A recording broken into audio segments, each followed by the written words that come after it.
మళ్ళీ జీరోకు. ప్రణీత్ రావు చేసిన పనికి ఎస్ఐబీలో అయోమయం. గతంలో సేకరించిన సమాచారము ధ్వంసం. ట్యాపింగ్ వ్యవహారం నుంచి ఎస్కేప్ అయ్యేందుకు మావోయిస్టులు, నేరస్తుల ఇన్ఫర్మేషన్ సైతం కొలాప్స్. పోలీసుల బలిదానాలు, వందల కోట్ల ఖర్చు బుగ్గిపాలు.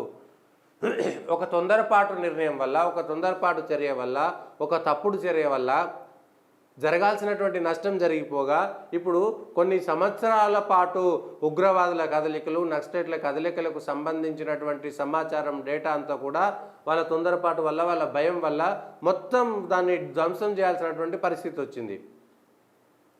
నక్సలైట్లతోటి జరిగినటువంటి ఎన్కౌంటర్లలో ఎంతమంది పోలీసులు చనిపోయారు, ఆ సందర్భంగా దొరికినటువంటి అనేకమైనటువంటి డేటా అంతా నాశనం అయిపోయింది కదా. ఉగ్రవాదుల కోసం జరిపినటువంటి దాంట్లో ఎంతమంది అమాయకులు, పోలీసులు బలైపోయారు. సో వాళ్లకు సంబంధించినటువంటి కీలకమైనటువంటి ఏవైతే ఉంటాయో ఆ కీలకమైనటువంటి వాటినన్నిటిని కూడా ధ్వంసం చేసేశారు.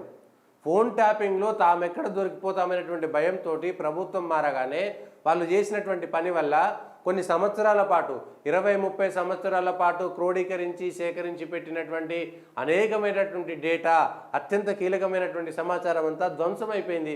దీనివల్ల ఎవరికి నష్టం వచ్చింది అంటే మీరు చేసినటువంటి ఒక దుందుడుకు చర్య వల్ల, మీరు చేసినటువంటి ఒక పొరపాటు వల్ల మొత్తం సమాజం అంతా దెబ్బతిన్నది కదా. ప్రత్యక్షంగా పరోక్షంగా అందరూ దెబ్బతిన్నారు కదా. పోలీసులు కష్టపడి ఇన్ని సంవత్సరాల పాటు చేసినటువంటి పెద్ద వ్యవస్థ అంతా కూడా నిర్వీర్యం అయిపోయింది కదా. ఏం చేయాల్సినటువంటి పరిస్థితి? ఇప్పుడు ఏం చేయలేరు, మళ్ళీ జీరో నుంచి స్టార్ట్ చేయాలి. ఈ తీవ్రవాదుల కదలికలకు సంబంధించి ఆ డేటా రికవర్ అయ్యేటువంటి పరిస్థితి కనబడతలేదు. హార్డ్ డిస్క్లన్నీ ధ్వంసం చేసిన తర్వాత ఆ డేటా అంతా రికవర్ అయ్యేటువంటి పరిస్థితి లేదు. అది రికవర్ అయితే ఎంత రికవర్ అవుతుంది అనేటువంటి క్లారిటీ కూడా లేదు.